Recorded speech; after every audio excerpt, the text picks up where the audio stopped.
Iyak ako dahil pag naalala ko yung mga kapatid ko, pamangkin. Kuwari, gagawa tayo ng kubo. Kaya niyo po? Marunong. Oo! Pwede ba yun na lang gawin natin sa Bicol? Gawa tayong kubo. Pwede rin. Di ba? Oo. Tapos bibili tayo ng gamit kung ano kailangan mo sa pangmason. Ayos. Ayos, ayos. Kahoy, plywood, tako, Ayun ang paggawa. martilyo, yero. Yun na yun. Yun na yun. Oh, may surprise muna ako sa'yo. Pagbukas nito, gusto ko panggamit niya, pangmason. Metro. Kailangan Oh, pa. metro pa ha. Oh, wait lang. Takpan ko muna. Tapos pikit ka. Metro pa ha. Idagdag nyo nga. Hulog,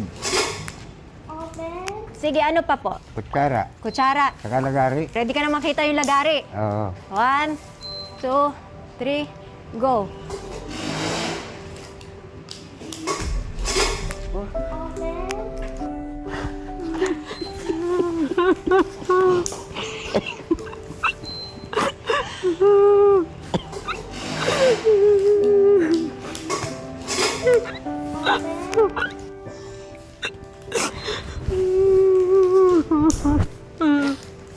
Tinulungan ako ni ano.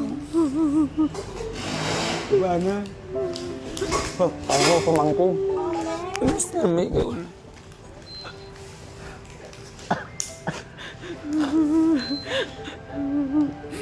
Mag-uwi na tayo.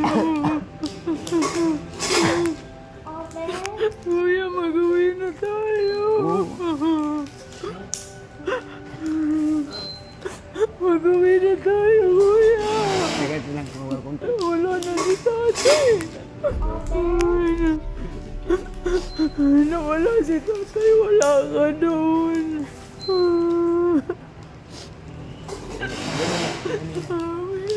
Nanin, gantay sa'yo doon. Matanda na si nanay. Nakita niyo ko doon? Oo. Kaya pasalamat talaga tayo kay Ma'am Ivan. Hindi po sa akin, ate. Pasalamat tayo sa Diyos. Natupad yung mga dasal natin. Hindi namin alam saan ka hanapin dahil uwi ka na kasi Tubig. nag-aalala na kami sa'yo. Kailan tayo Si uwi? nanay matanda na. Kailan niyo gusto? Kahit mamaya, uwi na tayo. Hindi ka naman namin pababayaan doon. Ngayon tayo uwi? Buti naging maayos na yung ano mo kasi nung na-vlog ka. Nagpupulubi ka. Makakakain ka naman doon sa bahay.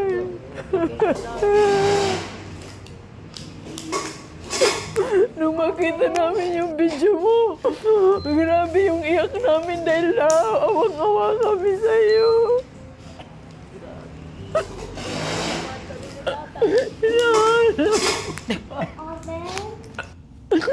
Hinahanap ka ni tatay. Wala kaming masabi. Sige, uwi tayo. Pinagdadasal niya kayo. Araw-araw daw. Madasalin po kasi talaga to si Kuya. Tsaka kami pinagpipray ka din namin. Uuwi na tayo. Masaya ka naman po. Sobra. Opo. Uwi ka na po. Dito. Opo. Kailan mo gusto? Ngayon na. Ayusin ko na po yung pauwi nyo. Pero ganito po ang mangyayari kung okay lang po sa'yo, ha? Kasi syempre po, 5 taon po, walang tirahan. Hirap po yun. Kaya para payagan po tayo, meron lang doktor nakakausap sa'yo. I-check ka lang niya kung healthy ka, kung kaya mo po umuwi. Kasi gusto ko po safe ka at okay ka. Napakahirap at napakalakas mo po. Laban na laban ka talaga, Kuya Jesus. Samahan po kayo dun sa doktor. Tapos po ayusin ko na para mamaya uwi ka na sa Bicol. Pag uwi nyo, hindi po ako titigil sa'yo, Kuya Jesus. Sister. Sister mo ako. Kaya hindi lang po itong tulong na ito, hindi po to galing sa akin. Galing to kay Lord. Gahanap ako ng mga taong mabuti. Yung mga taong katulad niyo po. Pero po, hindi naman po ako lumapit sa'yo. Ikaw ang lumapit po sa akin. Parang hindi ka binibigyan ng ano eh, pagkain eh. Oh, narinig niyo po. Narinig ko. Tas nagbilang ka. Pero kilala mo siya. Hindi. Hindi po niya ako kilala. Lahat po ng camera tago. Wala po kayo makikitang camera. Kaya po talagang Kaya pala, napakabait po Kaya talaga. hindi ko alam eh. Sabi mo, ang Diyos natin, Hmm. maraming camera, di ba? Oo. Tumingin ka. May mga camera yan doon. Ang sabi po sa akin ni Kuya Jesus, ayaw niya natutulog mag-isa. Siyempre, puno ng kahoy yun. Baka mamaya may multo. Oh! Kaya nga. Minsan doon ako sa Mayero, natutulog. Kasi Maraming- walang multo. Wala, maraming dumadaan doon eh. Pag tahimik, nakakatakot. Yun. Kapatid yun na ako. Sabi, sister na ako. Sikat na sikat. Hindi po ako sikat. Ikaw talaga Sikat ako. ka po, kahit sa amin. Eh, sabihin niyo po, mas sikat po si Kuya Jesus. In-expect mo ba, sisikat ka, marami nagpapapicture sa'yo ah. Picture tayo. Oh. Ano sabi mo? Oo ba? Dati ba, gusto mo mag-artista? Dati, nangalakal na lang ako. Dala na lang siya ako. Kahit nangangalakal, di ka naman nagnanakaw. Hindi. Dahil sa kabutihan ng puso mo, Kuya.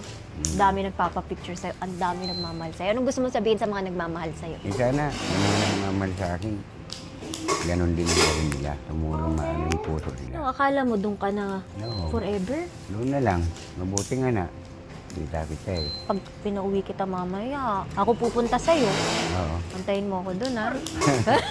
Hindi ka ba mapang-away? Hindi. Paano kung ninakawan ka, ang gagawin mo? Tulog ako eh. Nakita mo, kinukuha yung gamit mo. Ang gagawin mo? Ay, Gising ka. papaluin ka na.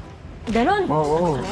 Sama yun, di ba? Dapat di ka magnakaw. Anong dapat mong gawin? Magtrabaho. Tama, di ba? Ikaw nga, nagtatrabaho po eh. Tapos sila kukunin lang nila sa'yo. Kaya nga. Anong sabihin natin sa mga magnanakaw? Kunin na kayo ni Lord. Ngayon po, pupunta na po ng doktor, psychiatrist, and general practitioner just to check overall. Meron ka bang gustong hingiin sa akin bago ka umalis? Baboy. Manok. Oo. Alagaan mo, paparamingin mo. Oo. Marunong ka rin mag-farm. Marunong din. Turuan mo kapag punta ko dun ah. Oo. Gagawa tayo ng, Kubo-kubo. doon ka natitira sa kubo-kubo. Doon na. Okay ka doon? Okay na. Masaya ka doon? Masaya na ako doon. Eh ngayon po, okay ka na napapanood ka nila. Salamat sa inyo. Mababait din kayo. Sila din tutulong sa akin bumili. Mabait yung mga yan. Mm. Mga kaibigan natin yan. 20,000 ito. Sino hahawak? Si Edna. Pang gastos yung pupunta naman po ako doon. O ito, ilagay mo sa bulsa mo ito para umuwi pamilya na ha. Hindi. Kailangan ni nanay mo, nag-aantay doon.